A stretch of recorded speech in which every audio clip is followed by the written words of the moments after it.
আসসালামু আলাইকুম, শাওলিন কিচেনে সবাইকে স্বাগতম। আশা করি বন্ধুরা ভালো আছেন। আজকে আমি আপনাদের সাথে শেয়ার করব বড় কোরাল মাছ রান্না। চুলায় একটা ফ্রাই প্যান দিয়ে ফ্রাই প্যানে তেল দিয়ে তেলটাকে গরম করে নিলাম। এখানে আমি কয়েক পিস বড় সাইজের কোরাল মাছ কেটে দিয়ে পরিষ্কার করে সামান্য লবণ এবং হলুদ মাখিয়ে নিয়ে মাছটাকে ভাজার জন্য ফ্রাই প্যানে দিয়ে দিলাম। মাছগুলোর এক পিঠ ভাজা শেষ, উল্টে নিলাম। এখন মাছগুলো ভেজে একটা প্লেটে তুলে নিলাম। একইভাবে আমি বাকি মাছগুলোকেও ভেজে নিলাম। চুলায় একটা কড়াই বসিয়ে 5 টেবিল চামচ সয়াবিন তেল দিয়ে এর সাথে দিয়ে দিলাম 1 মুঠ পেঁয়াজ কুচি, 2 চামচ পেঁয়াজ পেস্ট, 1 চামচ আদা পেস্ট, 1 চামচ রসুন পেস্ট। এখন তেল মশলা একটু নেড়েচেড়ে কষিয়ে নেব। দিয়ে দিলাম স্বাদ মতো লবণ, দিয়ে দিলাম 1 চামচ হলুদ গুঁড়ো, 1 চামচ মরিচ গুঁড়ো এবং 1 চামচ জিরা গুঁড়ো। এখন সামান্য পানি দিয়ে তেল মশলাটাকে কষিয়ে নেব। তেল মশলা কষানো হয়ে গেলে এর সাথে দিয়ে দিলাম হাফ কাপ পরিমাণ পানি। হাফ কাপ পরিমাণ পানি যখন ফুটে উঠবে, এখন আমি যে ভেজে রাখা মাছগুলো এর সাথে দিয়ে দিলাম।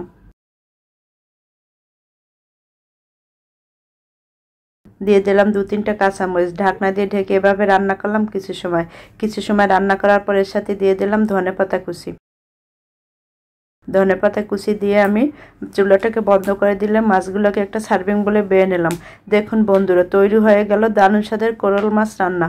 আপনাদের যদি আমার এই বড় সাইজের কোরাল মাছ রান্নার রেসিপিটি ভালো লেগে থাকে, আমার ফেসবুক পেজকে ফলো করবেন, ফ্রেন্ডস এবং ফ্যামিলিকে শেয়ার করবেন এবং আমার ইউটিউব চ্যানেলকে সাবস্ক্রাইব করে বেল আইকনটি বাজিয়ে রাখবেন যাতে নতুন ভিডিও পেতে পারেন।